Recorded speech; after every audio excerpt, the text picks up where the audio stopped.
Good morning. I'm almost moved to sing a chorus of "Oh Happy Day" because we have been looking forward with great anxiety to the end of this convention.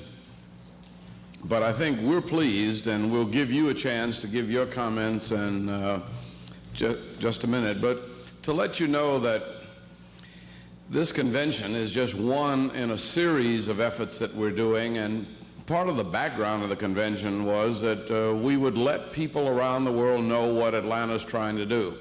And one of the things we're trying to do is to generate jobs. In spite of all of the success we've had in terms of bringing in new investment and generation of jobs, we still have almost a third of our population that's under the poverty line. Many of those are working. Many of those are underemployed.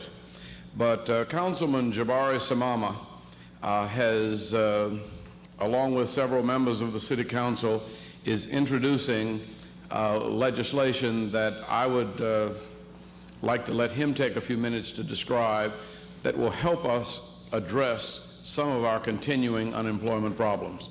Councilman Jabari Samama.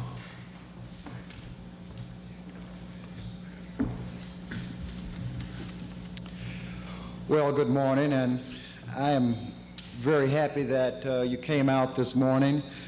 All week long, you have certainly been entertained by our mayor, and I think we all can agree that we have the greatest mayor, if not one of the greatest mayors in any city in the United States. But we certainly have a great city council as well, and I'm very happy in behalf of City Council to be here just to talk to you a little bit about one of the bills that I am working on along with a couple of my colleagues. We also have Council President Marvin Arrington over here, and I'd like to acknowledge his presence here this morning, and it's always good to be in his company. As you know, in the city of Atlanta, we do have the traditional separation of governments. We have the executive represented by the mayor and the legislative branch represented by council. We have a very good working relationship here.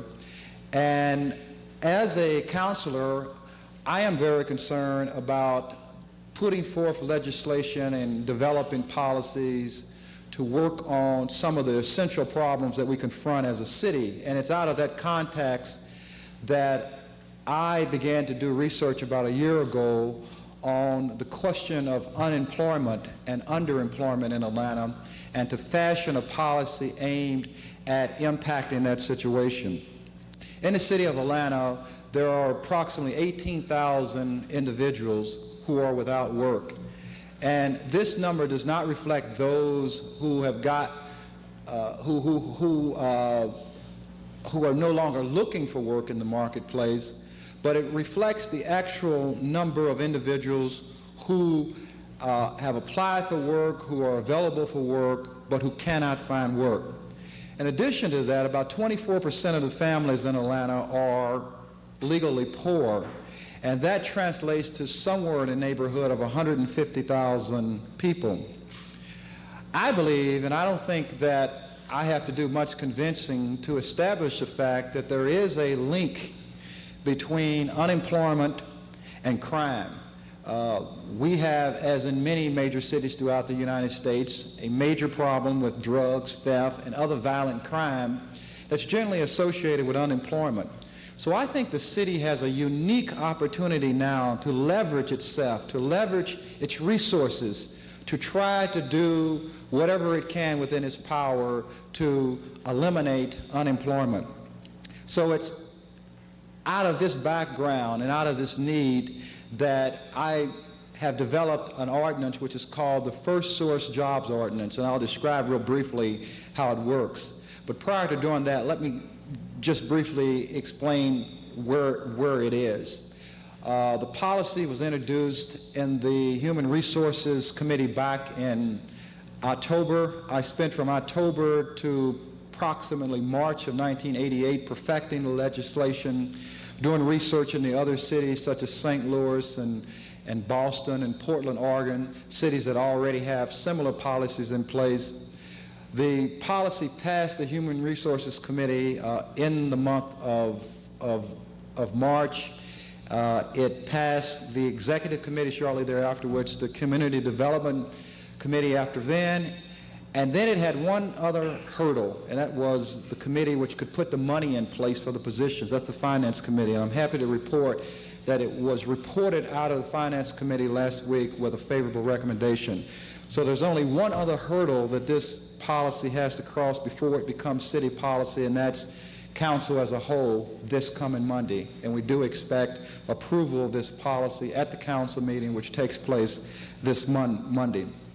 The policy primarily targets unemployed or underemployed groups, economically disadvantaged, the handicapped, high school dropouts who've been out of school for 6 months or longer, teenage parents, senior citizens, and other individuals in society who have been displaced because of jobs moving on to other areas or something of that nature. So those are the target groups that will be affected by this policy. Policy essentially says that any organization, any business which receives any type of city subsidy, whether it be in the form of a community development block grant or a UDAG grant or a guaranteed loan or a construction grant, will have to hire from a register of underemployed individuals. And the goal is to fill from this register approximately 50% of the entry-level positions. This policy will affect any organization which receives economic assistance of $25,000 or more, and any organization that has 15 employees or more. The policy will be implemented by the city's private industry council, and it will be enforced by the city's contract and compliance office. To the question of whether or not the policy has teeth, the answer is yes. The penalty for non-compliance could range from withholding of up to 10% of the funds to disallowing the organization out of compliance from bidding or for competing for any other city funds in the future. That's essentially the policy and how it works. Right now, we're in the stage of identifying a consultant who will identify the number of jobs which will be affected over the next 2 or 3 years. This consultant will also identify the types of training. Training is very, very key to any kind of effective jobs program. So this program does have a jobs component, and we have a consultant, or we will have a consultant, we will hire a consultant to give us some idea of the types of training that will be needed. And let me just say this in closing. As you're all aware that we're in a booming city. I mean, you've been through the city all this week, and you've seen the development going up downtown, and you see the excitement and the energy in this city. Despite the fact that we have this boom and development and all this activity and this energy, we still have a serious problem of poverty. We have a unique opportunity right now to link the development with the resolution or attempt to resolve some of the basic problems of poverty. It's going to require imagination on part of the city, and it's going to acquire this kind of what I call city leveraging that we're trying to do. I think that if we can make this policy work in this particular area, we can perhaps duplicate the same kind of scenario in other areas, whether it be housing or whatever the case. One last thing, too, as it relates to the private industry. You may very well say that, well, this policy will only affect those organizations who are coming after public money. How are you going to have that great of an impact when you've got a large private sector out there that won't be affected? Well, you're absolutely right. But what we're going to attempt to do once we implement this program, which will impact those groups that are coming after public money, is to promote this policy and to ask that all private industries voluntarily cooperate with us. So it's my desire, and I don't think it'll be very difficult to sell once successful, is to ask that all private organizations, all private industry, whether they're seeking city funds or not, to voluntarily fill their entry-level positions through our first source register. And I believe that in the spirit of cooperation that has characterized our relationships in the past, that they will cooperate, and that will be able to have a dramatic impact on our situation here. So those are my comments, and that's the policy. And now, Mr. Mayor, I guess we're open for questions.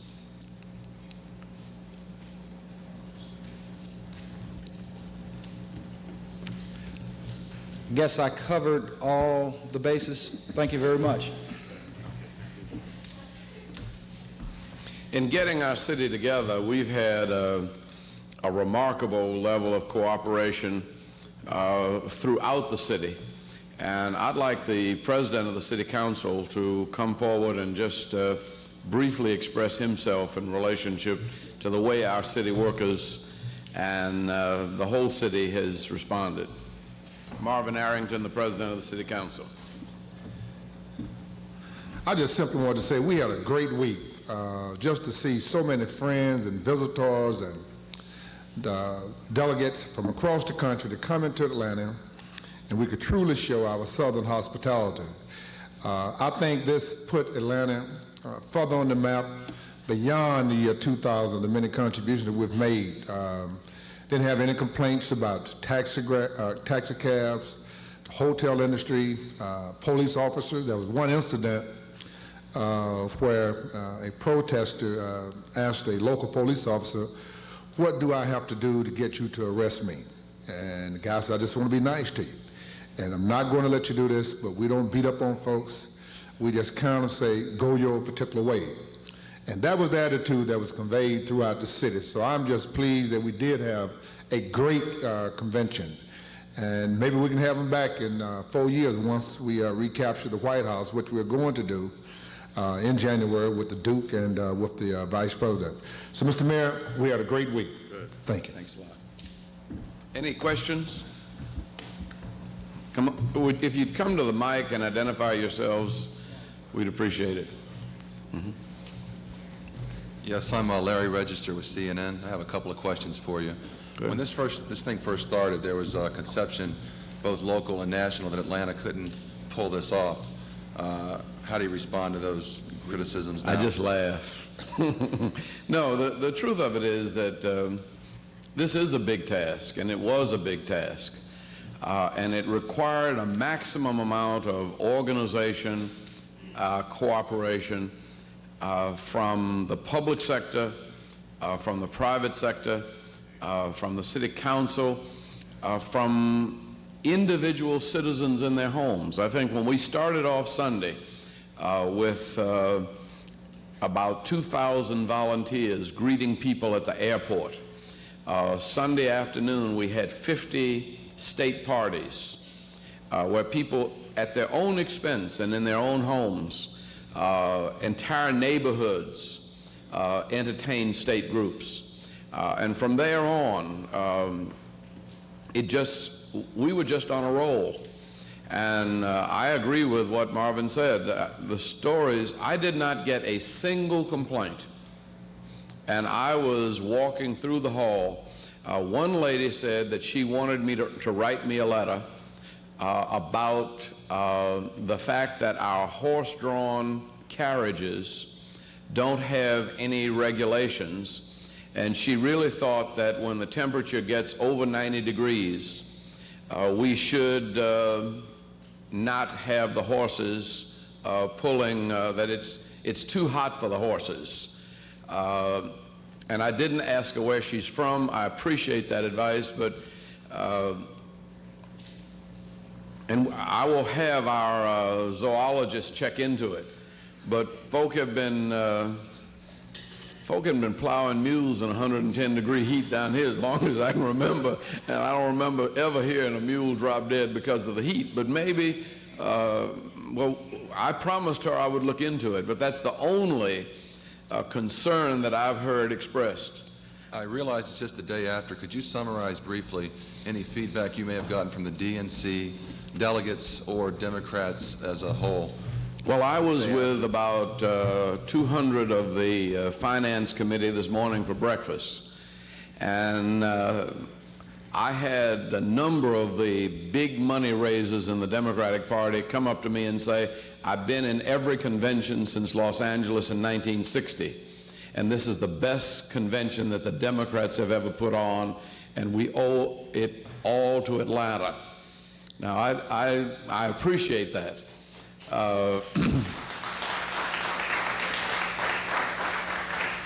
I frankly don't think we deserve all the credit, though.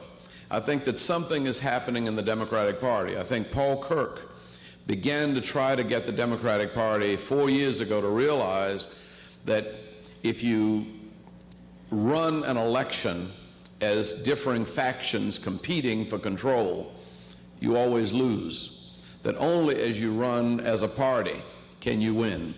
I think that the speakers of the South, led in part by Governor McWhorter of Tennessee, who is a former Speaker of the General Assembly in Tennessee, and Speaker Tom Murphy, and the speakers in Texas and Florida that came together and put together the Super Tuesday process, were basically saying we have to be involved in the process of selecting a nominee. And I think that's one of the reasons why we have this balanced ticket, for the first time in the history of Georgia, I talked to one of the old-line Roosevelt Democrats from Georgia, and I asked him if there was ever a time in his knowledge that the governor, the speaker, both senators, the entire Democratic congressional delegation, the county courthouse crowd, and the mayors were all enthusiastically behind a national ticket.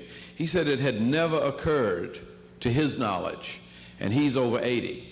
I think that brought a kind of spirit here. Now, the citizens of Atlanta, I think, fit in perfectly, and I wish I could take the credit for it. We've done some significant things with the Atlanta Ambassadors Program with the taxis. I think our hotels do a very good training job.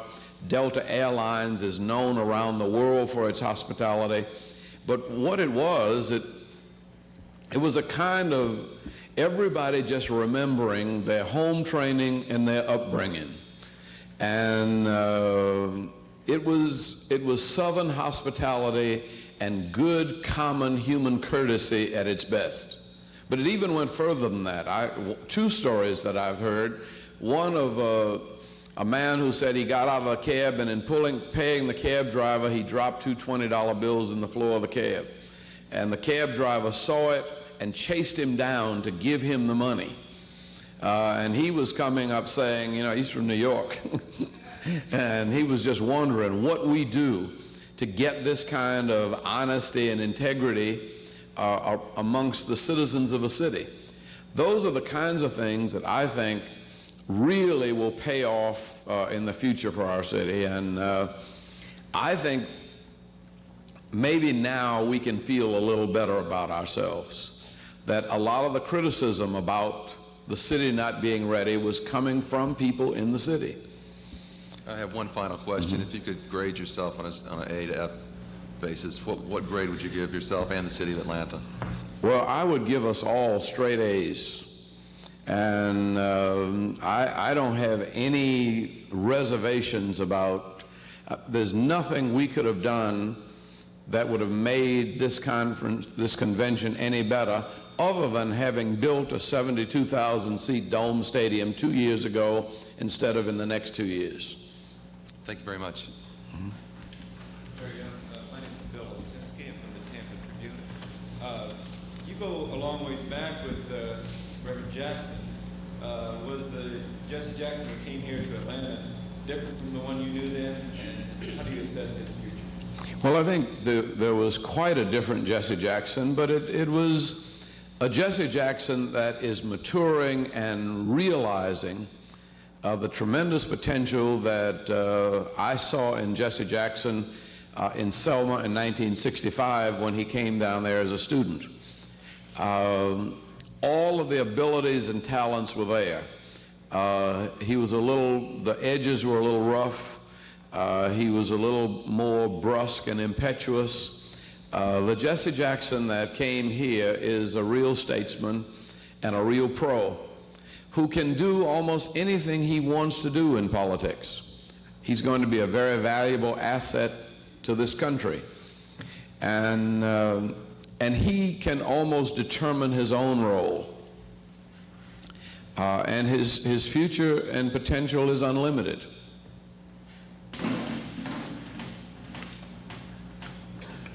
Monica Guy with WSB-TV. About the Dome Stadium, you were saying that could have been one thing that we could have had that would make this convention gone a little smoother. Do you think that it's something that the city needs to definitely get on now so that we will have the capacity to hold big crowds? Well, I think the city council will consider the legislation which will extend the 1% hotel motel tax beyond the time of the Democratic Convention. And the city will also in that agree that half of its 5th cent will be assigned to the stadium. And that vote will come up in the next couple of weeks. I am very hopeful about it. I think that we'll never have another opportunity to get 70% of the revenues paid on a facility like this. And I think we desperately need it. I think it can be accommodated without seriously impacting Vine City. I wish I could give the same prognosis for your father's church. But in terms of rerouting traffic, in terms of dealing with those specific problems, I would look forward to working with all of the churches and with that entire community so that the traffic flow and the development and the parking can accommodate the stadium with a negative impact, with negligible impact on the community. One final question. As you were saying yesterday, that if nothing else, Atlanta's gotten a lot of free publicity around the world every day this week. What do you expect long term for the city? Do you expect investment to come flooding into the city? Well, I do. And Coleman Young was saying that they're still receiving benefits from the Republican convention 8 years ago. The delegation from New York credits having the 1976 convention in New York with turning around New York. And that sort of coincided with the I Love New York campaign. And New York has restored its investment climate since 1976. Our investment climate was always very good. I expect this, though, to keep it going almost at the same pace for another couple of years. And I would hope that we have received the kind of good coverage around the world that will make the International Olympic Committee realize that we're the kind of folk that can really put on a party. Of all of the buttons, the one I liked the best was the one that said, Atlanta loves a great party. And that's true of the Democratic Party, but it's also true that I was at the Marriott Marquis as a breakfast this morning, and Ted Renner was saying that they have 1,000 people checking out today from this convention, but they've got another 1,000 checking in today for the weekend. We are a convention city. We will have more than 2 million convention visitors here a year. We're in very serious competition with many other cities in the world. People can go anywhere with their conventions and with their money. And in order to get them to come here and keep our hotels full and to keep our people working, we have to continue day in and day out to do the kind of outstanding job that all of our city employees, our Fulton County employees, our state employees, and that's from the top level administrators that worked out all of the details of putting this convention together, the street workers, the environment and streets that prepared and maintained the streets of the city and cleaned them every night after the demonstrations were over, so that you got up in the morning and the city was looking fresh and new. It's the State Highway Department that got the downtown connector together in a beautiful way.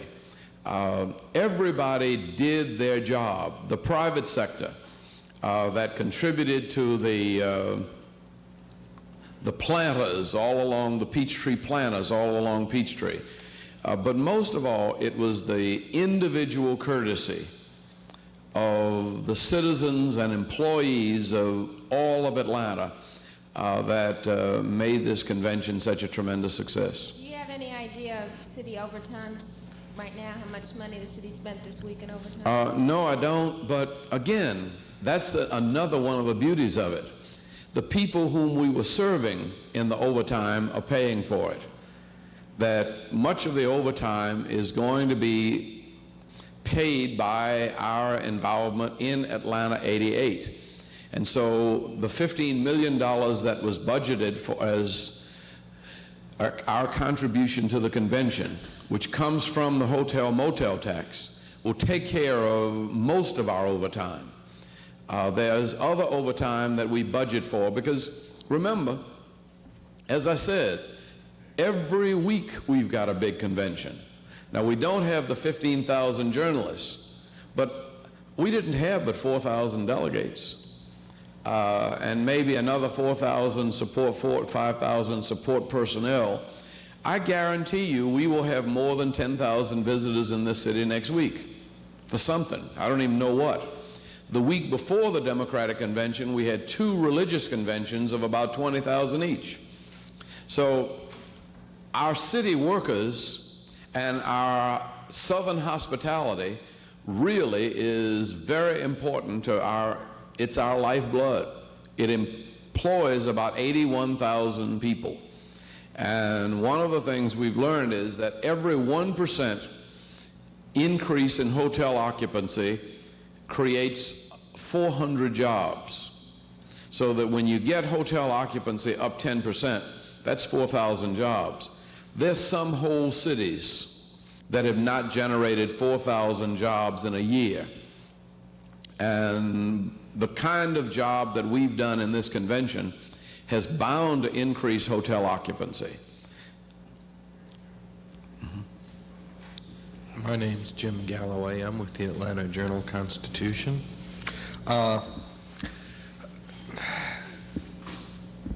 First of all, you set aside time every morning just to go over the clips and review a little bit of the videotape. What is your impression first of the print coverage out of town, and what is your impression of the video coverage? Well, no criticism intended, but the print coverage out of town was better than the print coverage in town, and the print coverage in town was great. I think the Atlanta newspapers really became world-class newspapers in this convention. And in terms of reporting, it was good, straightforward reporting, but in every out-of-town newspaper I saw, we were getting rave reviews.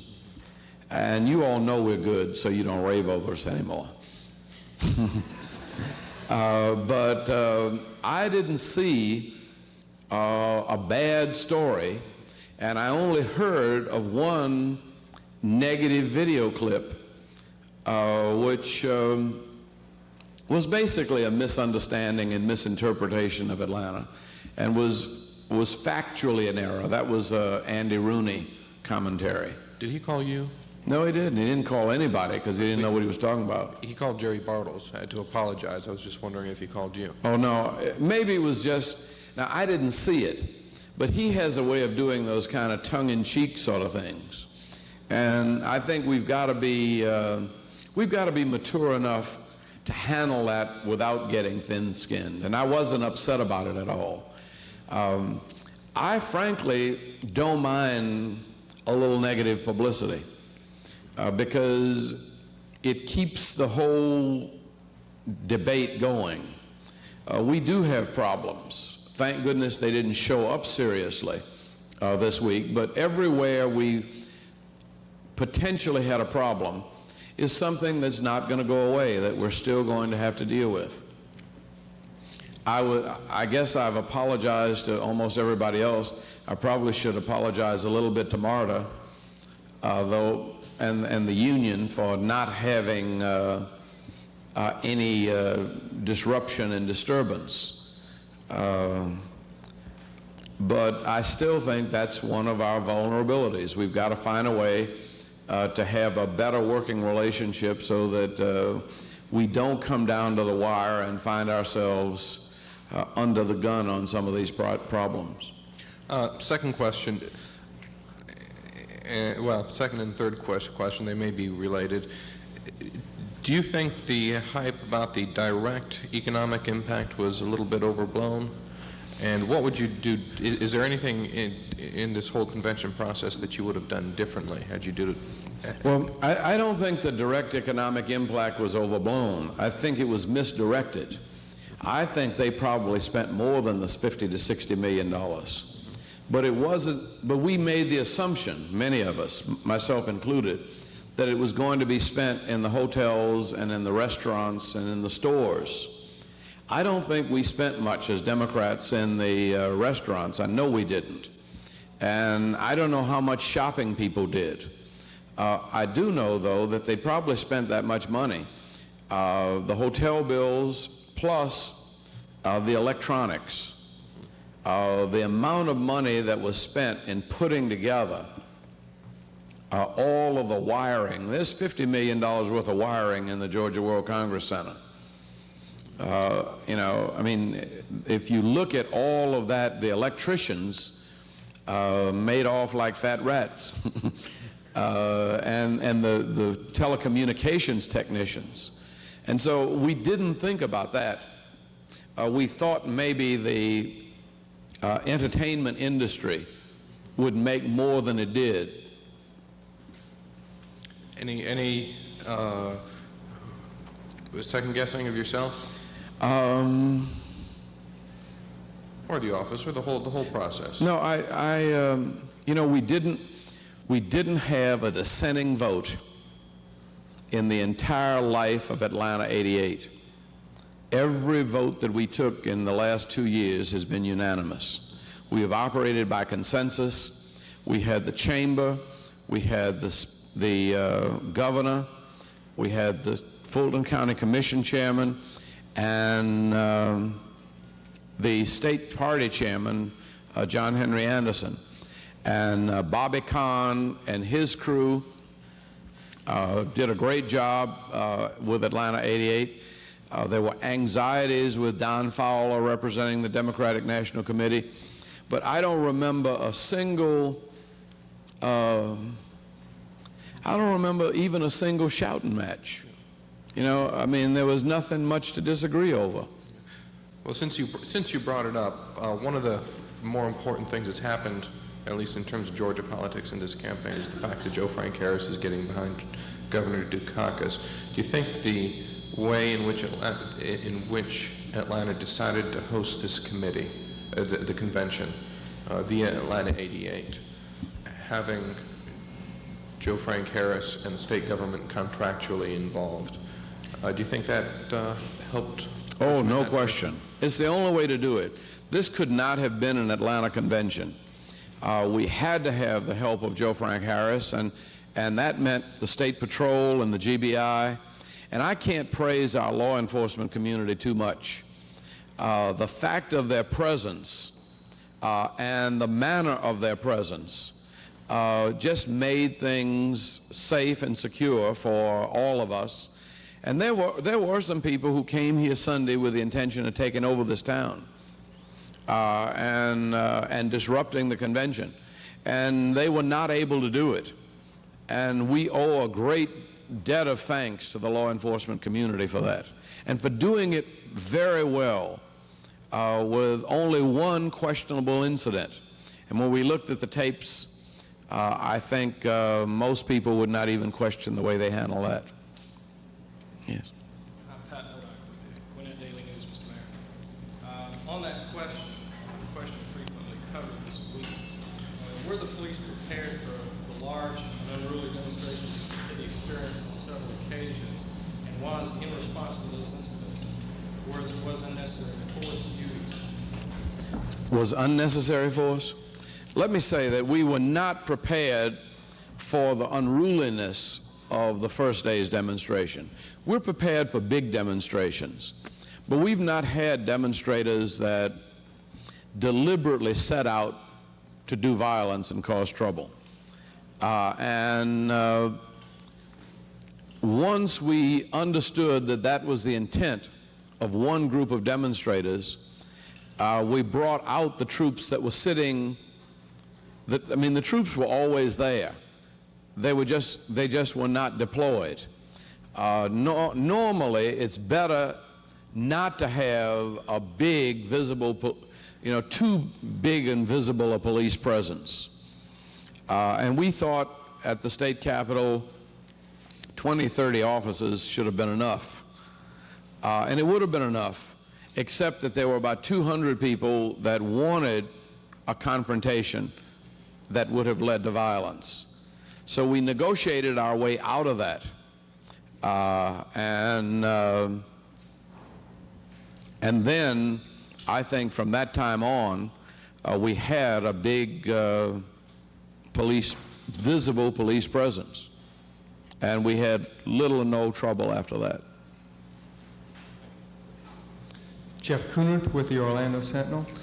I know that you said that you didn't talk to any delegates on the floor that had anything negative to say.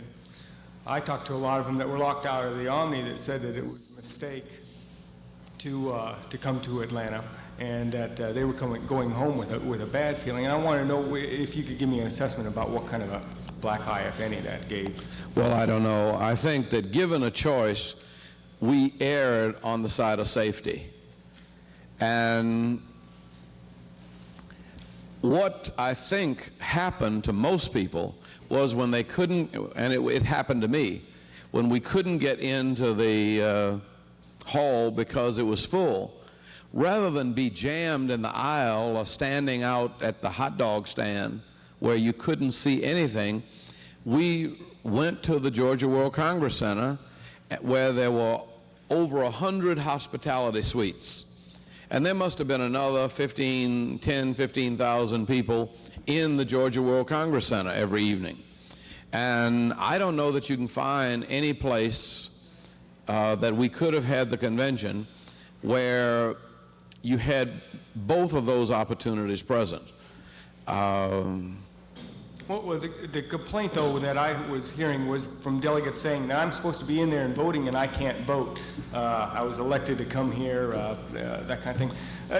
Following up, every state delegation was told what time the convention started, and they were urged to be there on time. And it was only those people who got there very late. And all I'd say is they should have been on time.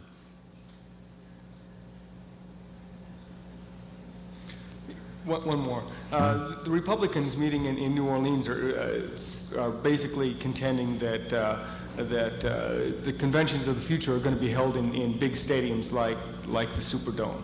That the facilities are basically accommodate the crowds that you couldn't accommodate here. And I wanted to ask you whether you feel that the only cities in the future going to be running for conventions are going to be those with large stadiums.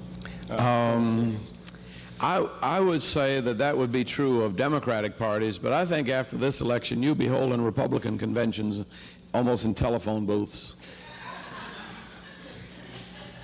You won't get another Democratic convention if you don't have a own stadium here? No, we probably won't.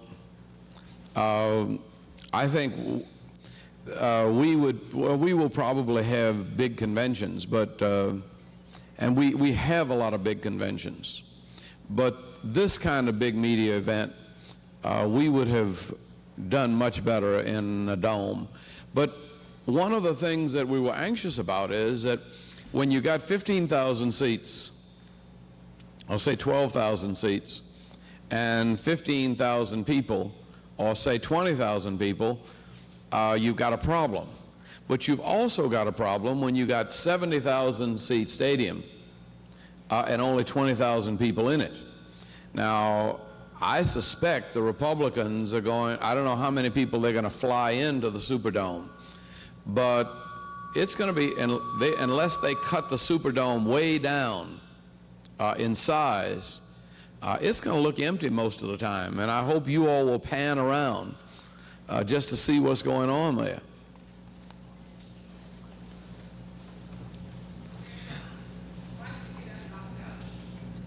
Can you come to the mic in a minute after this? Thank you. Ab Jones, WXA TV. If you had to do the convention over again, what would you have done differently?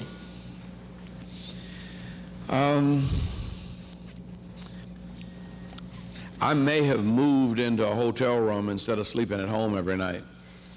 I think the only thing I would correct is the amount of sleep I got. Everything else went great.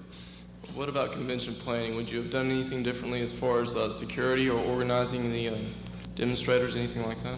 No, I don't think so, because I think that that until it's, you know, you find that you really need, I mean, I think we got on a situation in time. It never got out of hand. It required us canceling a demonstration, and it gave us a few anxious moments, but it never was out of control. So I think I'm glad it happened early, before the convention got started, and I'm really proud of the way the police handled that particular situation. How many arrests were made during the convention week, and why did you get locked up if you were told what time to be at? Well, let me say that I was trying to make arrangements and trying to be present at as many of these parties as I could, and I had press commitments, and actually with that many journalists in town, one of the big frustrations is having somebody to talk to and trying to get them to write help them with their stories. And I just got there late. And I went on over to the World Congress Center and probably enjoyed it a lot more. The arrest, I would say the last count I had yesterday was about 150. There may have been some later on. I think yesterday's count was 132 at the clinic, and there were 18 at the Environmental Protection Agency.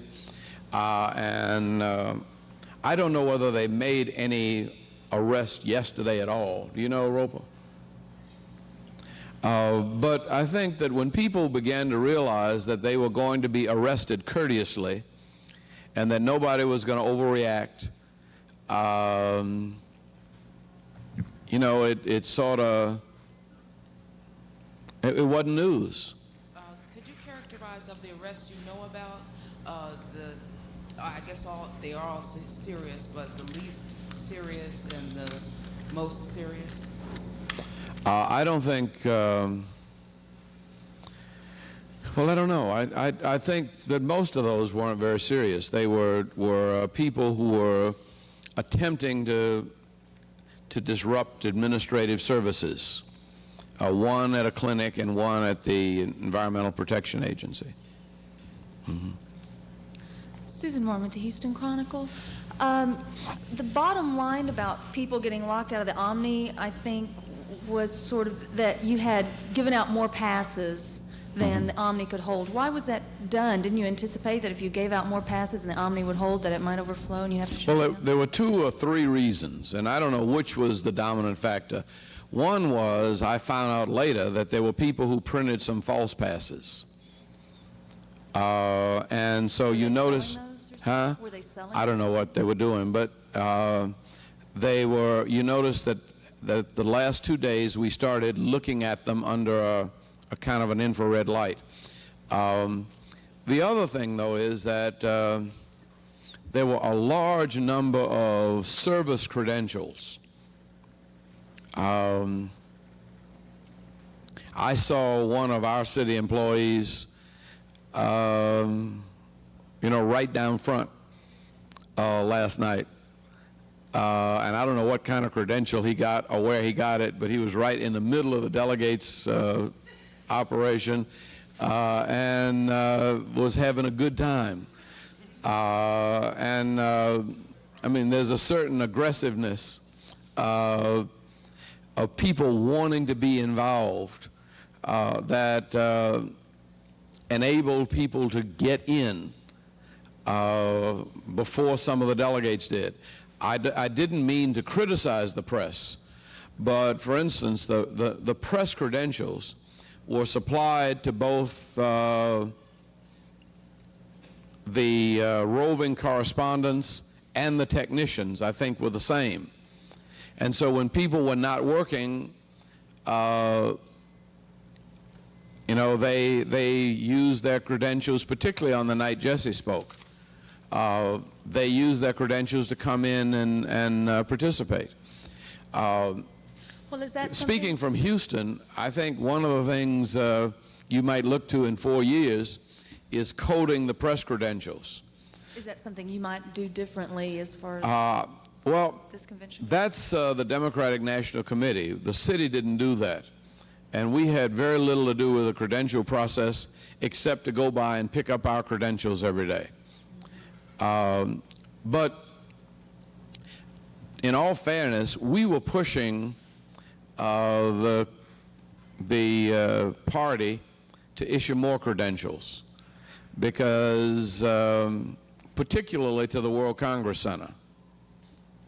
But then once you got in the World Congress Center, people began to swap credentials back and forth. And that happens at every credential. I mean, at every convention, where, 10 people go in and then they take off their credentials and one of them comes out with 9 and brings 9 more in. It's a